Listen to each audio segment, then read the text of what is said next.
Initially, I always like to stay very, very loose. I wasn't really sure where I was going with this at the beginning. I didn't really have a clear idea in mind, but that's what I love about staying loose and rough. It really helps me experiment more with different poses, different attitudes, different pieces of clothing. You know, I can make changes really, really quickly.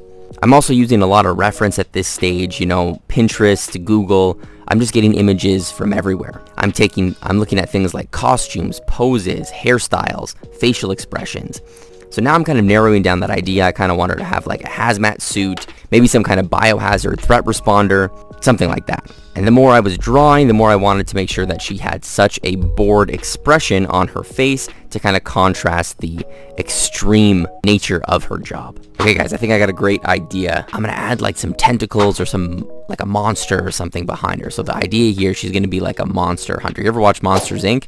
That's what we're gonna be doing here. She's gonna be working for those guys. I think that's gonna add a lot. It's gonna make it way more interesting. I wanted this piece to be super detailed, like every little stitch of her clothing. There's gonna be hooks, there's gonna be clips, there's gonna be like timers and like little knobs that are everywhere. So my plan was to kind of make this either for a shirt design or like a print. So I wanted it to be super busy and that the audience can maybe see something new every time they look at it. When it came to picking the colors, I wanted to keep a very limited palette just in case I wanted to make this into a t-shirt design. So I stuck with only a couple of different colors and a few accent colors, right? And I think making the tentacles purple really helped them pop from the yellow suit, and the accents of red really help the equipment stand out as well. So this is what I have so far.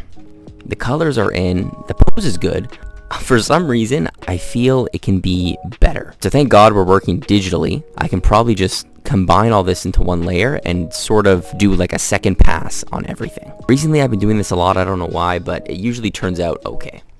And doing a second pass like this helps a lot because I'm already comfortable with the pose and I can focus all my attention on pulling clean lines and also giving the lines a little bit of variation in their weight. And I think that really makes a difference and takes this piece to a more professional level. Also, coming back with fresh eyes, you know, you see things that you missed before. So I can add a few extra things to this design, like the patches on her suit or some extra details in her accessories. So the final step, guys, is adding that light and shadow. I really made sure that all my shadows had hard edges to get that nice toon shading look. And I also wanted to make them interesting, deliberate shapes. So it also adds to the design and overall visual appeal of the character. Take our local value. We'll knock down the brightness a little bit. We'll knock down the saturation. And this is important as well. We want to make this hue a little bit cooler, right? So it's a little bit closer to that blue color over here, right? And you'll see that gives us like a nice shadow color compared to our other color.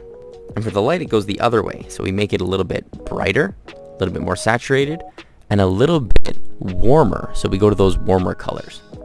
So that's how I like to find my shadow and light colors if I'm not using blending modes like multiply or whatever. Right, and there it is, guys. There's the finished piece. You know, that second pass I think was a really good idea.